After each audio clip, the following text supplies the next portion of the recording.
मेरा नाम डॉक्टर अब्बास है। मैं रहीम मुबारक पॉलीक्लिनिक के बिहाफ में मालूमाती वीडियोस बनाता हूं। जो दोस्त हमारे चैनल पे नए हैं, काइंडली चैनल को सब्सक्राइब जरूर कर दीजिएगा और उस वीडियो को दोस्तों के साथ भी शेयर कीजिएगा ताकि उनको भी बेनिफिट मिल सके। इससे पहले भी मैं बहुत सारी वीडियोस बना चुका हूं कि क्लिनिक को कैसे सेट करते हैं, लोकेशन क्या होनी चाहिए क्लिनिक की, पेशेंट्स को रिटेन कैसे करना है, मेडिसिन से पैसे कैसे बचा सकते हैं आप, और पेशेंट्स के कम्युनिकेशन स्किल क्या होने चाहिए आपके, और किन किन टेस्ट जो हैं वो आप अपने क्लिनिक पे कर सकते हैं किट मेथड वाले। अगर आप इन वीडियोस में इंटरेस्टेड हैं तो आप प्लेलिस्ट में जाके देख सकते हैं। आज हम डिस्कस करने जा रहे हैं कि जैसे अब समर सीजन आ गया है तो आप अपने क्लिनिक पे किन पेशेंट्स को रिटेन कर सकते हैं, उस जो है ना, और उसके लिए कौन सी मेडिसिन आपके क्लिनिक पे होना जरूरी है और कौन सा इक्विपमेंट आपके क्लिनिक पे होना जरूरी है, उन चीजों के ऊपर मैं डिस्कस करूंगा। जैसे अब समर सीजन शुरू हो गया तो फर्स्ट ऑफ ऑल आपके पास ड्रिप्स होनी चाहिए, ठीक है।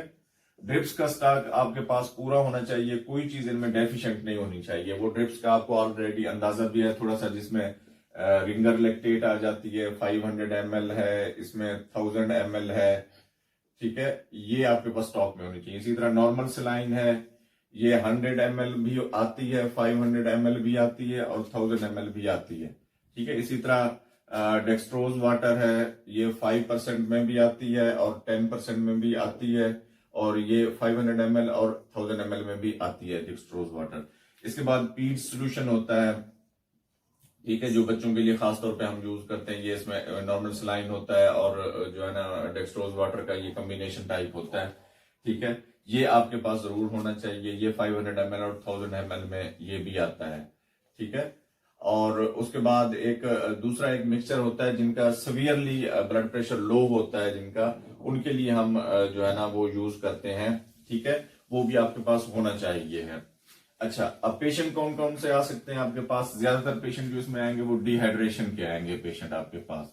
वो आइदर होंगे लूज मोशंस के पेशेंट्स, जो लूज मोशन से सफर कर रहे होते हैं, उसमें खासतौर पे बच्चे जो है ना ज्यादातर होते हैं, ठीक है। उसके बाद कौन से होते हैं जो यानी कि धूप में काम करते रहते हैं, उनको डिहाइड्रेशन डेवलप हो जाती है, ठीक है, जिसको उसको सन स्ट्रोक कहते हैं, ठीक है। वो वाले पेशेंट आपके पास आएंगे। या कुछ जो है ना क्या कहते हैं उसको, आप अपनी क्लिनिक में बैठे होंगे तो जो फरमैशी ड्रिप लगवाने आते हैं वो पेशेंट्स भी आपके पास आ सकते हैं, तो आपने उनको ड्रिप्स लगानी है। अब ड्रिप में क्या होता है, पेशेंट की सेटिस्फेक्शन के लिए बेसिकली तो वो डिहाइड्रेशन को आपने कोप करना है, ठीक है।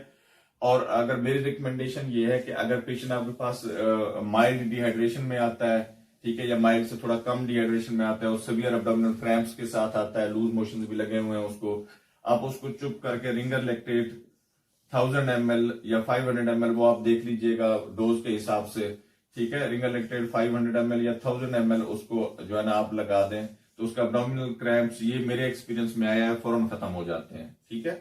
एब्डोमिनल क्रैम्प्स उसके खत्म हो जाएंगे। उसके साथ फिर आपने इंजेक्शन उसको फ्लैजल ऐड कर देना है, ठीक है। इसमें भी आप जो है ना नॉर्मल सलाइन के अंदर अगर फ्लैजल लगा रहे हैं तो इसके अंदर स्पाजफान लगा दें इंजेक्शन। पहले आपने अगर फ्लैजल लगाना है ताकि उसके एब्डोमिनल क्रैम्प्स कवर हो जाए, स्पाजफान इंजेक्शन, या इसमें फिर इंजेक्शन नोस्पा लगा दें आप ड्रिप के अंदर ही। अगर पेशेंट का एक्सपेंस थोड़ा कम करना चाहते हैं तो इंजेक्शन नोस्पा लगा दें ड्रिप के अंदर ही।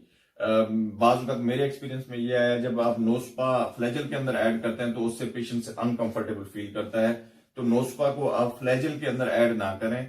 आप इसको रिंगर जो है ना लेक्टेट के अंदर या नॉर्मल सलाइन के अंदर या डेक्सट्रोज वाटर जो भी लगाया उसके अंदर ऐड करें, तो उससे पेशेंट कंफर्टेबल रहता है और जो है ना जब तक आधी ड्रिप चलती है तो पेशेंट का पेन भी रिलीव हो जाता है, ठीक है। ये कुछ जो है ना चीजें हैं। इसके साथ फिर ORS आपके पास होना चाहिए, ठीक है, क्योंकि ये ज्यादातर चीजें जो है ना डिहाइड्रेशन के, जो लूज मोशन के पेशेंट्स हैं या डिहाइड्रेशन के पेशेंट्स आते हैं, उनमें आप इसको यूटिलाइज कर सकते हैं। उम्मीद है ये मालूमाती वीडियो आपको पसंद आई होगी। हमारे चैनल को लाइक, सब्सक्राइब और दोस्तों के साथ शेयर जरूर कीजिएगा। शुक्रिया।